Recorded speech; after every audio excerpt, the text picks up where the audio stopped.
Ako si Pastor Rodelio Rosal na kung saan ay nangangasiwa ng dalawang iglesia sa sitio ng Dimadens at sitio ng Pulang Lupa sa Barangay Dipet, Kasiguran, Aurora.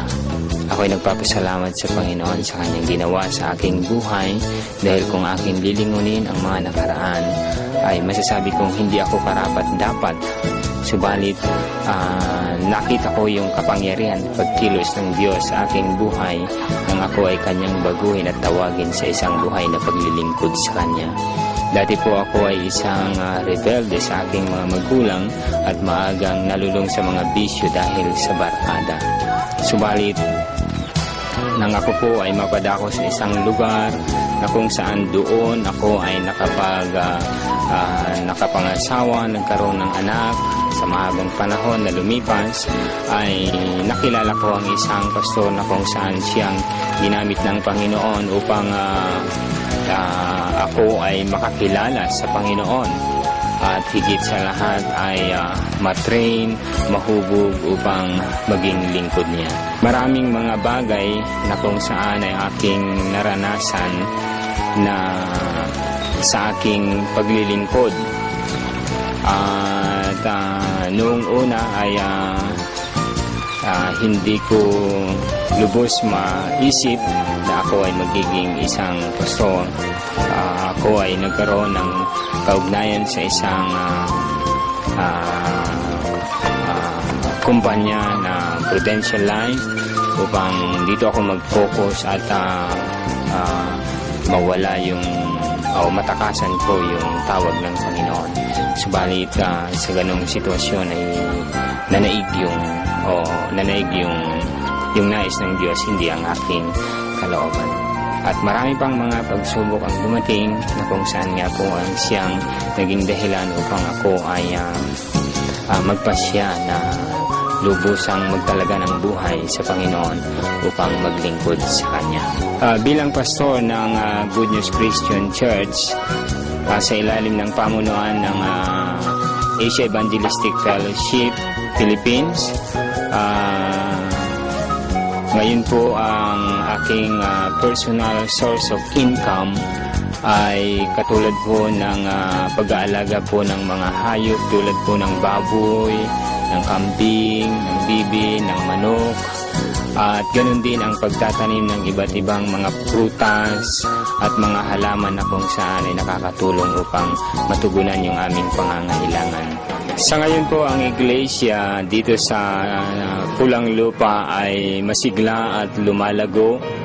at higit sa lahat nandun yung suporta ng mga kapatiran upang patuloy pang lumawak yung gawain. At hindi po maialis na ang iglesia ay minsan ay dumaranas ng mga struggles, ng mga problems o trials, subalit ito ay nagiging tungtungan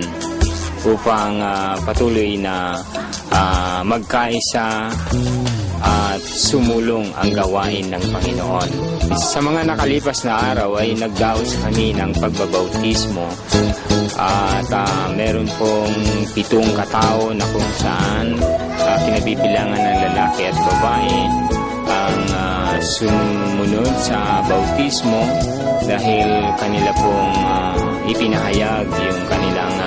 pananampalataya at pagsunod sa Panginoon. At ganoon din ay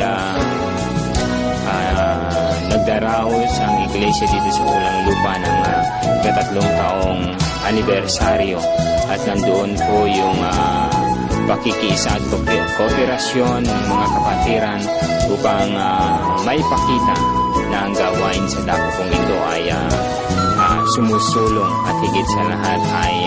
lumalago at dadagdagan ang mga kaanib ng iglesia dito sa Pulang Lupa. Tungkol naman sa ating pamilya ay naroon yung kanilang pagsuporta sa gawain, at sa amin namang mga pangangailangan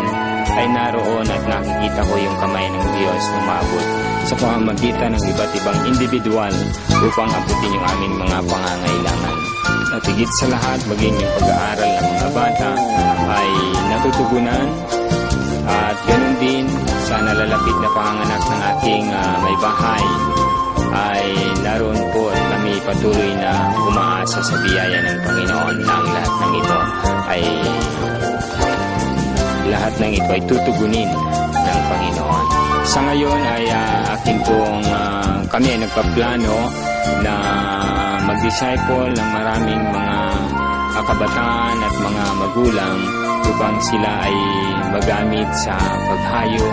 at pag-outreach na kung saan nga ang layunin na akin pong tinitingnan o ginugol ay makapagtanim pa ng iglesia sa ibang lugar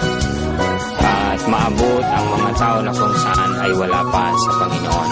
upang ang kaligtasan na kung saan nga po'y tinanggap ng bawat isa ay maibahagi rin sa marami. Hindi lamang ang kaligtasan ng mga tao kung hindi sila ay ma-equip at magkaroon ng isang marami pang iglesia na kung saan dito ay magiging o tuturuan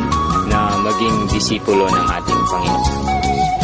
Dalangin ko na ang misyon ng AEF ay patuloy na pagpalain ng Panginoon at patuloy na gamitin ng Panginoon upang ang lahat ng dako at sulok ng bansang Pilipinas